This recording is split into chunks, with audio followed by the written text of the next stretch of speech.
بسم اللہ الرحمن الرحیم۔ السلام علیکم ورحمۃ اللہ وبرکاتہ۔ تمام تعریفیں میرے پیارے رب کے لیے جس نے ہمیں مسلمان پیدا کیا، مسلمان گھرانے میں پیدا کیا، اور اللہ تعالیٰ کا جتنا شکر ادا کریں وہ کم ہے۔ ہم اللہ تعالیٰ کی کس نعمت کا شکر ادا کریں گے جو کہ انکاؤنٹیبل ہے۔ ہم ان کو کاؤنٹ ہی نہیں کر سکتے، اللہ تعالیٰ کی نعمتوں کو، اللہ تعالیٰ کے احسانات کو جو اللہ تعالیٰ کے ہمارے اوپر ہیں۔ ہم کس نعمت کو جھٹلا سکتے ہیں؟ اللہ تعالیٰ ہم سب کو ان نعمتوں کا شکر گزار بنائے اور شکر ادا کرنے کی توفیق عطا فرمائے۔ میرے بہنوں اور بھائیوں، آج ہم پڑھیں گے سورہ البقرہ کی آیت نمبر 137 اور 137 نہیں 139 سے لے کے 141 تک پڑھیں گے، اور یہ پہلے پارے کی آخری آیات ہے۔ الحمدللہ آج ہمارا پہلا پارہ کمپلیٹ ہو جائے گا۔ اللہ تعالیٰ ہم کو اس راستے پہ استقامت نصیب فرمائے، اور اسی طرح آگے بھی اللہ تعالیٰ اپنا پیغام آگے پہنچانے کی ہمیں توفیق دے اور قبول کرے ہماری اس کوشش کو۔ تو سب سے پہلے ہم آیت نمبر 139 سے لے کے 141 تک اس کا ترجمہ دیکھ لیتے ہیں۔ کل اتحاجوننا سے یہاں سے یہ سٹارٹ ہو رہی ہیں۔ اے نبی کہہ دیجئے، کیا تم ہم سے اللہ کے بارے میں جھگڑتے ہو، حالانکہ وہ ہمارا بھی رب ہے اور تمہارا بھی رب ہے، اور ہمارے لیے ہمارے عمل ہیں اور تمہارے لیے تمہارے عمل، اور ہم خالص اسی کے لیے عمل کرنے والے ہیں۔ کیا تم کہتے ہو کہ بے شک ابراہیم، اسماعیل، اسحاق، یعقوب اور ان کی اولاد یہودی یا عیسائی تھے؟ کہہ دیجئے، کیا تم زیادہ جانتے ہو یا اللہ؟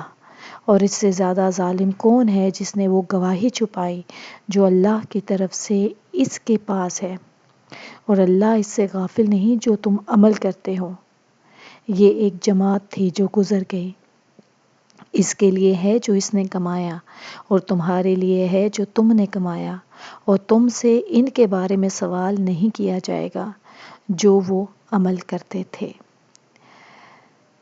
تو یہاں پر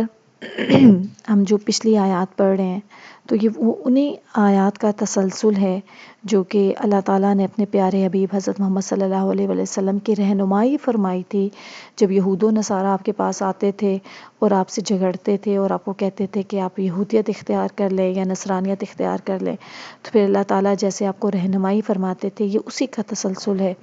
اور پھر اللہ تعالیٰ فرماتے ہیں کہ جب یہ آپ سے جھگڑتے ہیں تو آپ کے پاس اللہ تعالیٰ نے ان کو بہت پیارا جواب دیا کہ آپ نے ان سے ایسے بات کرنی ہے کہ کیا تم ہم سے اس بارے میں جھگڑتے ہو، حالانکہ وہ تمہارا رب بھی ہے اور ہمارا رب بھی ہے۔ ٹھیک ہے، تو یہ بہت پیاری رہنمائی اللہ تعالیٰ نے فرمائی ہے یہاں پر، اور اللہ تعالیٰ اپنے نبی کی رہنمائی فرما رہا ہے کہ مشرکوں کے جھگڑوں کو ختم کرنے کے لیے ان سے کہہ دیجئے، کیا تم اللہ کے بارے میں ہم سے جھگڑتے ہو؟ یعنی کیا تم ہم سے اللہ کی توحید، اس کے لیے اخلاص، اس کے احکام کی اتباع اور اطاعت اور اس کے منع کردہ امور سے اجتناب کے بارے میں ہم سے جھگڑتے ہو، حالانکہ وہی ہمارا اور تمہارا پروردگار ہے۔ ہم پر اور تم پر صرف اس کا تصور اور اختیار ہے، اور صرف وہی اس بات کا مستحق ہے کہ اسی وحدہ لا شریک کو خالص اور حقیقی معبود تسلیم کیا جائے۔ اور یہاں پہ جو ہے کہ وَلَنَا أَعْمَالُنَا وَلَكُمْ أَعْمَالُكُمْ، اور ہم کو ہمارے اعمال کا بدلہ ملے گا اور تم کو تمہارے اعمال کا، یعنی ہم تم سے اور معبود ان باطلہ سے برات کا اظہار کرتے ہیں اور تم ہم سے بری ہو، جیسا کہ اللہ تعالیٰ نے ایک آیت میں فرمایا سورہ یونس کی، اور اگر یہ آپ کی تکذیب کریں تو کہہ دیجئے کہ مجھ کو میرے اعمال اور تم کو تمہارے اعمال، تم میرے عملوں کے جواب دہ نہیں ہو اور میں تمہارے عملوں کا جواب دہ نہیں ہوں۔ اور اسی طرح فرمایا سورہ آل عمران کی آیت نمبر 20 میں، اے پیغمبر اگر یہ لوگ آپ سے جھگڑنے لگیں تو آپ کہتے ہیں کہ میں اور میرے پیروکار تو اللہ کے فرمانبردار ہو چکے۔ اور حضرت ابراہیم کے بارے میں فرمایا سورہ آل انعام میں، اور ان کی قوم ان سے بحث کرنے لگی تو انہوں نے کہا کہ تم مجھ سے اللہ کے بارے میں کیا بحث کرتے ہو؟ اور فرمایا بھلا آپ نے اس شخص کو نہیں دیکھا جو ابراہیم سے اس کے رب کے بارے میں جھگڑنے لگا؟ تو اس آیت کریمہ میں فرمایا یعنی ہم تم سے برات کا اظہار کرتے ہیں اور تم ہم سے بری ہو، اور ہم تو خاص اسی کی عبادت کرنے والے اور اسی کی طرف متوجہ ہونے والے ہیں۔ پھر اللہ تعالیٰ نے یہاں ان کے اس دعوے کی بھی تردید فرمائی ہے کہ ابراہیم اور ان کے بعد ذکر کر دیا انبیاء کرام یہودی یا عیسائی تھے، اور نہ ہی ان کی اولاد ان کی ملت پر یہودی یا عیسائی تھی۔ اور فرمایا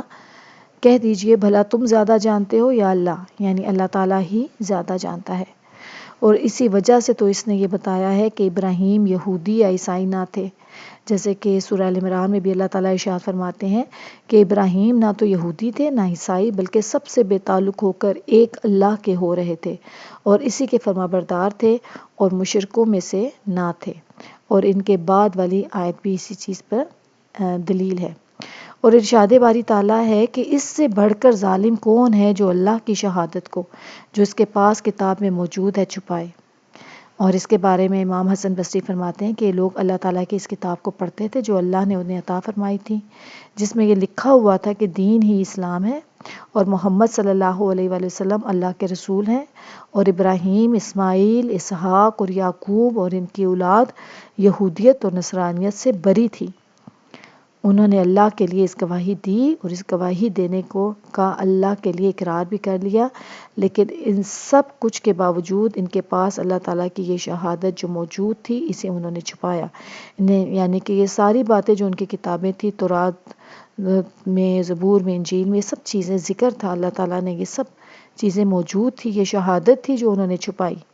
اور فرمانے باری تعالیٰ ہے اور جو کچھ تم لوگ کر رہے ہو اللہ اس سے غافل نہیں،